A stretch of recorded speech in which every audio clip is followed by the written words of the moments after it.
রাতে শুয়ে আছেন, হঠাৎ মনে হলো হাতটা যেন মরে গেছে। উঠে নড়াচড়া করে কিছুক্ষণ পর ঠিক হয়ে গেল। অথবা পাটা এমন ঝিনঝিন করছে যেন হাজারটা পিঁপড়ে কামড়াচ্ছে।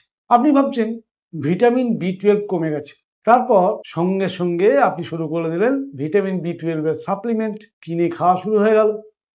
কিন্তু সপ্তাহ গেল, মাস গেল, ঝিনঝিন আর গেল না। তাহলে কারণটা আসলে তো অন্য জায়গায়। সাপ্লিমেন্ট দিয়ে তো সম্ভব না সবকিছু।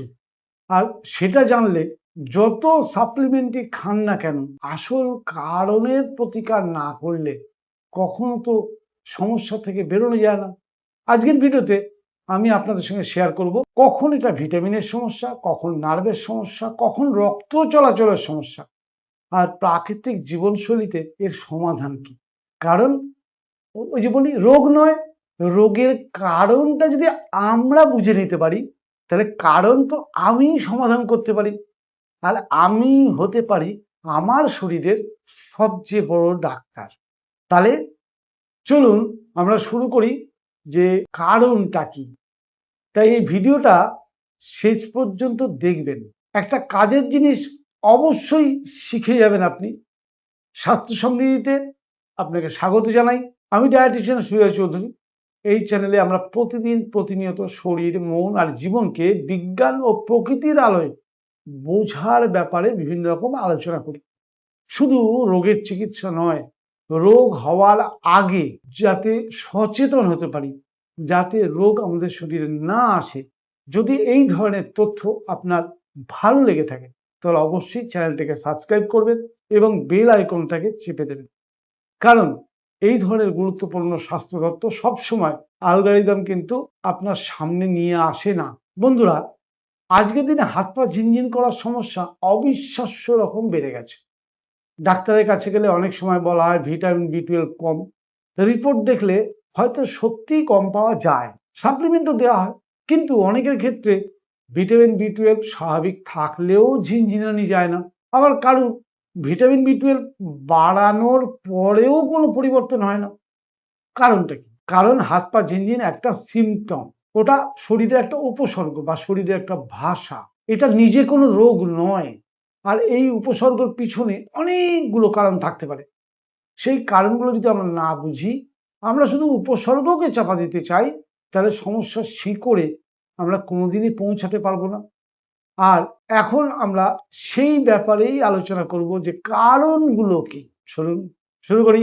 চিকিৎসা বিজ্ঞান হাত পা ঝিনঝিন করাকে বলে প্যারাস্থেসিয়া, একটা নাম দিয়ে দিয়েছে। এটা সাধারণ তখনই হয় যখন আমাদের পেরিফেরাল নার্ভাস সিস্টেম, অর্থাৎ হাত পায়ের স্নায়ুগুলো সঠিকভাবে মস্তিষ্কে সিগন্যাল আদান প্রদানে কোনো ভাবেই বাধাপ্রাপ্ত হয়। এটা মূলত দুই ধরনের হতে পারে।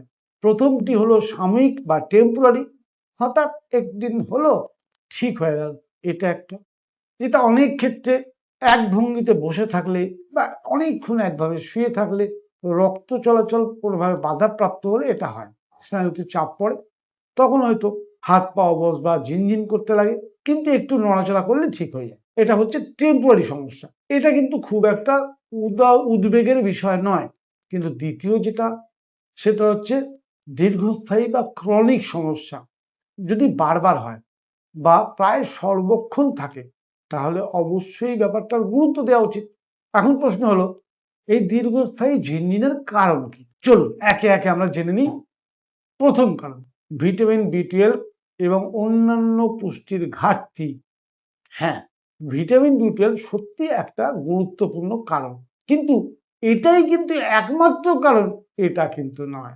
ভিটামিন বি 12 আমাদের স্নায়ুর চারিপাশে থাকা যে মাইলিন সিট, সেটাকে তৈরি করে বা রক্ষণাবেক্ষণে সাহায্য করে। মাইলিন সিটটা কি জিনিস? আপনার এই তারের ওপরের যে ইনসুলিন প্লাস্টিকের ইয়ে দেওয়া থাকে, তারের ভেতর দিয়ে কারেন্ট যাচ্ছে, তারটা ধরলেও আমরা কারেন্ট খাই না, ঠিক সেরকম এটিকে আপনি বৈদ্যুতিক তারের ইনসুলিনের সঙ্গে তুলনা করতে পারেন। এই সুরক্ষা স্তর ক্ষতিগ্রস্ত হলে স্নায়ু ঠিকমতো কাজ করতে পারে না, ফলে ঝিনঝিন, অবসভাব বা জ্বালা পোড়ার অনুভূতি হতে পারে।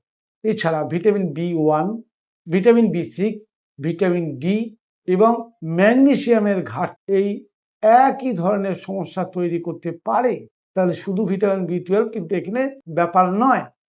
এখানে আমি আপনাদেরকে একটা প্রশ্ন করতে চাই, আপনি কি কোনো ভিটামিন B12 টেস্ট করিয়েছেন? কমেন্ট অবশ্যই জানাবেন। দ্বিতীয় কারণ, রক্ত চলাচলের সমস্যা। আমাদের স্নায়ুতন্ত্রের মাধ্যমে অক্সিজেন ও পুষ্টি পায় শরীরের প্রত্যেকটি সেল। যদি রক্ত চলাচল কমে যায় তাহলে স্নায়ুর কার্যকারিতাও কমতে শুরু করে। যারা সারাদিন চেয়ারে বসে কাজ করেন, যারা হাঁটাহাঁটি কম করেন, যাদের রক্তনালী সংকুচিত হয়ে গেছে, অথবা যারা বেশি ঠান্ডা অনুভব করেন, তাদের মধ্যে এই সমস্যা বেশি দেখা যায়। এখানে একটা গুরুত্বপূর্ণ কথা আছে, আমাদের আধুনিক জীবনযাত্রা অর্থাৎ দিনের পর দিন দীর্ঘ সময় বসে থাকা রক্ত চলাচলের অন্যতম বড় শত্রু। অনেকে ভাবেন তারা অসুস্থ, আসলে শরীর শুধু নড়াচড়া চাইছে। তৃতীয় কারণ, রক্তে শর্করার সমস্যা অর্থাৎ ডায়াবেটিস বা প্রি ডায়াবেটিস যাই বলবেন। যখন দীর্ঘদিন ধরে রক্তের শর্করার মাত্রা বেশি থাকে তখন ধীরে ধীরে আমাদের শরীরের স্নায়ু ক্ষতিগ্রস্ত হতে থাকে। এই অবস্থাকে বলা হয় ডায়াবেটিক নিউরোপ্যাথি। বিশেষ করে পায়ের আঙুল, পায়ের তালু, পায়ের নিচের অংশ ঝিনঝিনে অনুভব হওয়া এবং প্রাথমিক লক্ষণ এগুলোই কিন্তু প্রথম আসে। অনেক মানুষ কি হয়, বছরের পর বছর বুঝতেই পারেন না যে তাদের ব্লাড সুগার বাড়তি রয়েছে। তাই যদি দীর্ঘদিন ধরে ঝিনঝিন থাকে তাহলে ফাস্টিং ব্লাড সুগার পরীক্ষা করা অত্যন্ত গুরুত্বপূর্ণ। চতুর্থ কারণ, মেরুদণ্ডের স্নায়ুতে চাপ পড়া। অনেক সময় সমস্যা হতে পারে হাতে বা পায়ে নয়, সমস্যা ঘাড়ে বা কোমরেও এই একই সমস্যা দেখা যায়। ঘাড়ের সার্ভাইকাল রিজিয়নে অথবা কোমরের লাম্বার রিজিয়নে এর স্নায়ু যদি চাপা পড়ে, সেই চাপের প্রভাবে হতে পারে ঝিনঝিন বা যন্ত্রণা, টিংলিং, অনেক কিছু হতে পারে। আজকাল দীর্ঘক্ষণ মোবাইলের দিকে মাথা নিচু করে, যে ঘাড় নিচু করে তাকিয়ে থাকা, ভুল ভঙ্গিতে বসে কাজ করা কিংবা ব্যায়ামের অভাবের কারণে এই ধরনের সমস্যা আজকাল খুব বেড়ে গেছে। এখন আসি এমন দুটি কারণ যেগুলো মানুষ সবচেয়ে বেশি উপেক্ষা করে। পঞ্চম কারণ, মানসিক চাপ বা স্ট্রেস বা অ্যাংজাইটি। দীর্ঘস্থায়ী মানসিক চাপ শুধু মনকে নয়, স্নায়ুতন্ত্রকেও প্রভাবিত করে। অনেক সময় অ্যাংজাইটির কারণে মানুষ খুব দ্রুত শ্বাস নিতে থাকে। এর ফলে কার্বন ডিটক্সের মাত্রা কমে যায়, আর তখন হাত পা ঝিনঝিন, অবসতা ও কাঁপুনি দেখা দিতে পারে। বিশেষ করে হাইপোথাইরয়েডিজম অর্থাৎ থাইরয়েড হরমোন কমে গেলে পেরিফেরাল নার্ভাস নিউরোপ্যাথি দেখা দিতে পারে। ফলে হাত পায়ের ঝিনঝিন, দুর্বলতা বা অসাড়তা তৈরি হতে পারে। বিশেষত মহিলাদের মধ্যে এই কারণটি তুলনামূলক বেশি দেখা যায়। এখন আসি সবচেয়ে গুরুত্বপূর্ণ আজকের আলোচনায়, প্রাকৃতিক জীবনশৈলীতে কিভাবে এর সমস্যার ঝুঁকি কমানো যায়। প্রথমত, সূর্যের আলো ও ভিটামিন ডি। ভিটামিন ডি শুধু কিন্তু হাড়ের জন্য নয়, এটি স্নায়ুতন্ত্রের স্বাভাবিক কার্যক্ষমতা বাড়ানোর জন্য খুবই গুরুত্বপূর্ণ।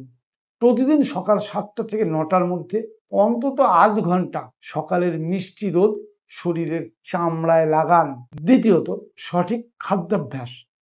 ভিটামিন B12 এর জন্য সবচেয়ে ভালো সোর্স হচ্ছে দই, দুধ, মাছ, এগুলো প্রচন্ড পরিমাণে উপকারী। ম্যাগনেসিয়াম এর জন্য কলা, কুমড়োর বীজ, পালং শাক এবং বাদাম খেতে পারেন। ভিটামিন B1 এবং B6 এর জন্য যে কোনো গোটা শস্য, ডাল, সূর্যমুখীর বীজ, তবে স্প্রাউট ফার্মে, শুকনো নয়, রান্না করে নয়, স্প্রাউটেড ফার্ম। যারা সম্পূর্ণ নিরামিষ ভোজী তাদের ক্ষেত্রে ভিটামিন B12 এর সাপ্লিমেন্ট প্রয়োজন হতে পারে। তবে মনে রাখবেন, শুধু কি খাচ্ছেন সেটাই নয়, কিভাবে খাচ্ছেন সেটাও গুরুত্বপূর্ণ। অতিরিক্ত চিনি, প্রসেস ফুড শরীরে ম্যাগনেসিয়ামের ভারসাম্য নষ্ট করে দেয়, ফলে সমস্যা বাড়তে পারে। এবার আপনার কাছে একটা প্রশ্ন আসতেই পারে, আপনার মতে শুধু সাপ্লিমেন্ট খেলে কি ঝিনঝিন ভালো হওয়া উচিত, নাকি জীবনযাত্রায় বদল আনাটা খুব দরকার?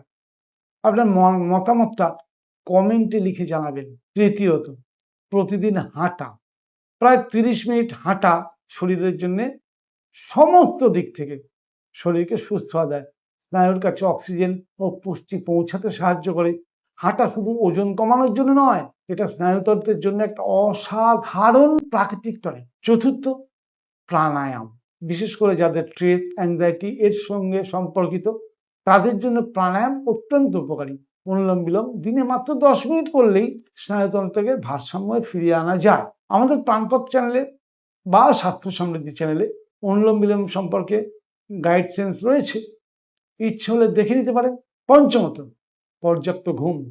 রাতে 7 থেকে 8 ঘন্টা গভীর ঘুম স্নায়ুর মেরামত ও পুনর্গঠনের জন্য অত্যন্ত গুরুত্বপূর্ণ। ঘুম কম হলে স্নায়ুর উপর চাপ বাড়ে এবং সমস্যা দীর্ঘস্থায়ী হতে পারে। ষষ্ঠত, প্রস্রাব এবং স্ক্রিন টাইম। এগুলো একদম কমন সমস্যা প্রতি ঘরে ঘরে। মোবাইল দেখার সময় ঘাড় সোজা করে রাখার চেষ্টা করা উচিত। প্রতি 30 থেকে 35 মিনিট পর পর একটু উঠে দাঁড়িয়ে হাঁটা উচিত। এতে সার্ভাইকাল রিজিয়নের উপর চাপ কমে এবং অনেক ক্ষেত্রেই হাতের ঝিনঝিনও কমে যায়। এখন একটা গুরুত্বপূর্ণ সতর্কতা, কিছু পরিস্থিতিতে দেরি না করে চিকিৎসকের পরামর্শ নেওয়াও জরুরি। যদি হঠাৎ শরীরের একপাশে ঝিনঝিন শুরু হয় এবং কথা বলতে সমস্যা হয়, তাহলে সেটা স্ট্রোকের লক্ষণ হতে পারে। যদি হাত পায়ের দুর্বলতা দ্রুত বাড়তে থাকে, যদি মল ও মূত্রত্যাগের সমস্যা শুরু হয় অথবা কোনো আঘাতের পরেই এই সমস্যা দেখা যায়, তাহলে অবশ্যই দ্রুত চিকিৎসকের সঙ্গে যোগাযোগ করা উচিত। বন্ধুরা, আজকের ভিডিও থেকে সবচেয়ে গুরুত্বপূর্ণ বিষয় যেটা পাওয়া গেল সেটা হচ্ছে হাত পা ঝিনঝিন মানেই শুধু ভিটামিন B12 এর ঘাটতি নয়, এর পিছনে থাকতে পারে রক্ত চলাচল সমস্যা, স্নায়ুর উপর চাপ, ব্লাড সুগার এবং অসামঞ্জস্য, বিভিন্ন রকম থাইরয়েডের সমস্যা এবং কিছু দীর্ঘস্থায়ী স্ট্রেস। তাই শুধু উপসর্গগুলোর দিকে নয়, কারণের দিকেও নজর দেওয়াটা দরকার। আর প্রাকৃতিক জীবনযাত্রা, যেমন রোদে থাকা, নিয়মিত হাঁটা, সঠিক খাবার, ভালো ঘুম, রেগুলার প্রাণায়াম করা পুরো স্নায়ুতন্ত্রকে সুস্থ রাখতে সাহায্য করে। ভিডিওটি যদি আপনার কাজে লেগে থাকে তাহলে লাইক দেবেন একটা। আপনার বা আপনার পরিচিত কারো যদি এই সমস্যা থাকে তাকে এই ভিডিওটা শেয়ার করবেন এবং কমেন্ট করে জানাবেন। আর স্বাস্থ্য সমৃদ্ধি চ্যানেলটি সাবস্ক্রাইব করে চ্যানেলের সঙ্গে থাকবেন। আগামী ভিডিওতে আলোচনা করব কোমর ব্যথার পিছনে এমন 3টি কারণ নিয়ে যেগুলো অনেক সময় চিকিৎসকেরও নজরে এড়িয়ে যায়। নমস্কার।